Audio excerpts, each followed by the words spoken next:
नमस्कार दोस्तों, आपके साथ हूँ रहमान सैफी और आज पहुंचा हूँ रोहिणी जोन। कर्मचारी के ऊपर लगातार हमेशा कर्मचारी का शोषण और उसके ऊपर अत्याचार हम बराबर खबरें देखते हैं और निगम के आला अधिकारी व निगम प्रशासन तक पहुंचाते हैं और खबरें पहुंचती भी हैं। निगम कर्मचारी के लिए जो भी मामले होते हैं उन पर अधिकारी संज्ञान भी लेते हैं, लेकिन कहीं कहीं देखा जाता है कि कंप्लेंट मिलने के बाद भी कर्मचारी का शोषण या अधिकारी होने देते हैं लगातार और उस पर कोई एक्शन नहीं लेते। आज इसी तरह का एक मामला रोहिणी जोन से हमारे सामने है। क्या मामला है, किसके खिलाफ है और किसके साथ हुआ है, ये सारी जानकारी जितने यूनियन के कार्यकर्ता मेरे साथ यहाँ मौजूद हैं वो बताएंगे आपको। सबसे पहले आपके यूनियन का नाम। साथी साहब, जय भीम, जय मूल निवासी। धन्यवाद करता हूं आपके न्यूज़ चैनल को, दिल्ली आज तक को, जो ऐसे गंभीर मुद्दों को लोगों के रूबरू करा रहे हैं। क्योंकि अब से पहले जितना भी मैंने देखा है, लोग कहते हैं जी भ्रष्टाचार के खिलाफ हम लोग लड़ेंगे, भ्रष्टाचार के खिलाफ हम आवाज़ उठाएंगे, लेकिन आवाज़ कोई भी नहीं उठाता। आज पहली बार ऐसा मौका लगा है कि एक न्यूज़ चैनल खुद जो है ये जानना चाह रहा है कि भाई कहाँ भ्रष्टाचार हो रहा है। क्योंकि जब तक न्यूज़ में ये बात नहीं आती है, अधिकारियों तक नहीं पहुँचती है, तब तक भ्रष्टाचार पे लगाम लग ही नहीं सकता। तो आज पहली बार ऐसा हुआ है, मौका लगा हमें कि हम बता पाएँ कि जी कहाँ भ्रष्टाचार फैल रहा है। देखिए, भ्रष्टाचार की जो नींव जो है, जड़ जो है, वो बिल कलरकों से स्टार्ट होती है। हमने मतलब हमारे पास कुछ कर्मचारियों ने कंप्लेंट करी, राष्ट्रीय मूल निवासी बहुजन कर्मचारी संघ को लिखित उन्होंने हमारे को एक कंप्लेंट दी। मैं आपको दिखाना चाहता हूँ आपके चैनल के माध्यम से। देखिए, आप देखेंगे ये देखिए, ये इन्होंने कर्मचारियों ने हमारे को लिखित कंप्लेंट दी। बाकायदा उन्होंने बताया कि हमारे से 5,000 4,000 रुपये कर्मचारी से पे फिक्सेशन के नाम पर ले लिए गए। हमें विश्वास नहीं हुआ कि ऐसे कैसे हो सकता है कि कोई अधिकारी कर्मचारी से पैसे कैसे ले सकता है। तो उन्होंने कहा जी हम लिख करके देने को तैयार हैं, हम डीसी साहब के सामने खड़े होने को तैयार हैं, हम कमिश्नर के पास जाने को तैयार हैं, हमसे पैसे लिए गए हैं। तो मैं कहा भाई ठीक है, दिखाओ जरा कौन है। उन्होंने मुझे दिखाया, 2 कर्मचारी सामने आए, Lalaram son of Mahendra, Ramniwas son of Dhaniram. उनके सिग्नेचर भी हैं, अंगूठे भी हैं। उसके अलावा करीबन ये 20 कर्मचारी हैं जो कि वार्ड संख्या 22 के हैं। और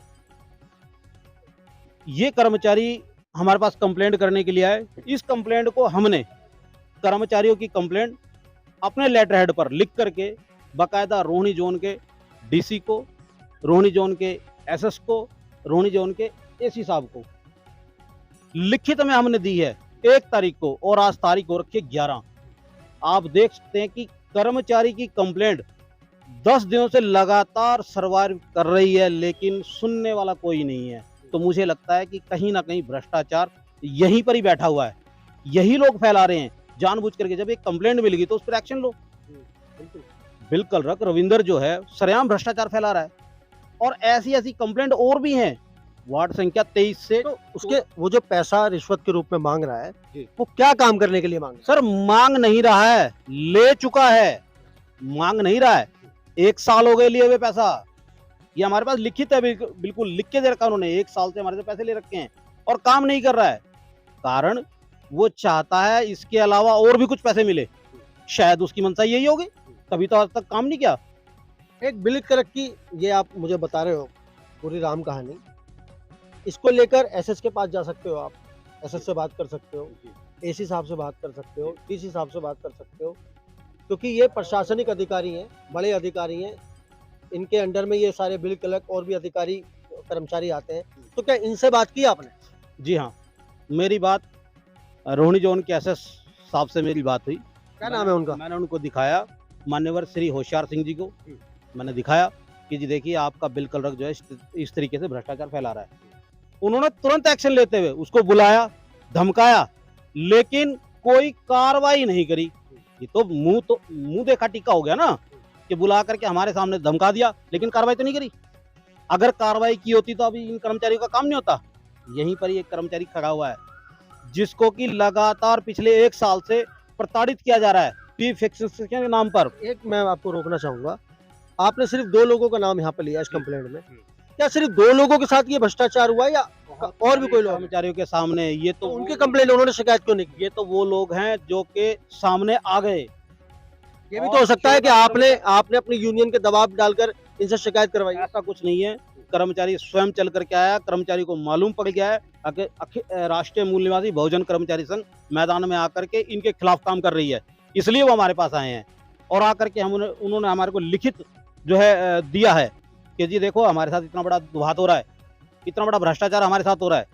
ऐसा एक ये 22 वार्ड का दिखा रहा हूँ, अभी 23 वार्ड के 14 कर्मचारी और हैं जो आने वाले हैं, वो भी लिख रहे हैं कि जी हमारे साथ इतना बड़ा दुबात कर रखा है इन्होंने।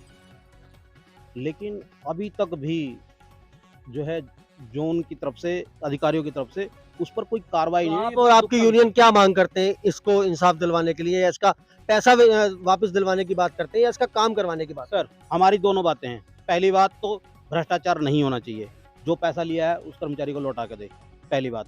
दूसरी बात, उस कर्मचारी का जिस काम के लिए पैसा लिया गया वो पैसा वो काम भी करके दे। पे फिक्सेशन तो पैसा दे करके नहीं होता है, वो उनका राइट है, उनका फंडामेंटल राइट है भाई, वो तो देना ही पड़ेगा। पे स्लिप तो उसका अधिकार है, उसको मिलनी पे चाहिए। स्लिप नहीं है सर, पे फिक्सेशन। अच्छा, जब कर्मचारी परमानेंट हो जाता है तो उसका एक पे ग्रेड तैयार किया जाता है, 18,000, 19,000, अभी 19,000 का पे ग्रेड है, अभी उनको वो देना है, देने को तैयार नहीं है। हम कह रहे हैं हमारे पास पैसा ही नहीं है।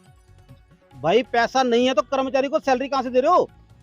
सैलरी सब मिल का नहीं है, लेट मिल रही है सैलरी, 2-2 महीने की पेंडिंग सैलरी मिल रही है। सर मेरी बात को समझने की कोशिश करो, जो सैलरी दी जा रही है वो पे फिक्स करके नहीं दी जा रही, वैसे दे रहे हैं।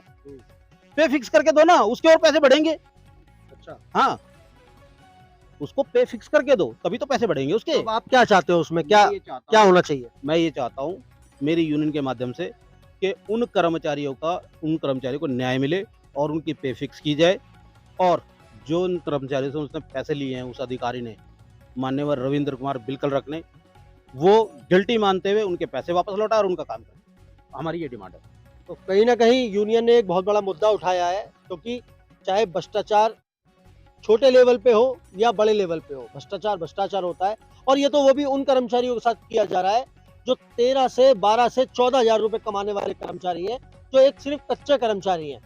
दूसरी बात, यहाँ पर इन्होंने बताया कि कर्मचारी खाली ये 2 ही नहीं है या 4 नहीं है, कर्मचारी काफी सारे हैं जो अपनी शिकायतें लेके यूनियन के पास आ रहे हैं, और हम लगातार यूनियन से के साथ बने रहेंगे और ये खबरें आप तक पहुंचाते रहेंगे कि आखिर निगम के वो आला अधिकारी जिनके अंडर में ये छोटे अधिकारी काम करते हैं, उनके ऊपर क्या एक्शन लेते हैं। तो दोस्तों बने रहिए हमारे साथ, मिलते हैं आपसे अगली खबर में।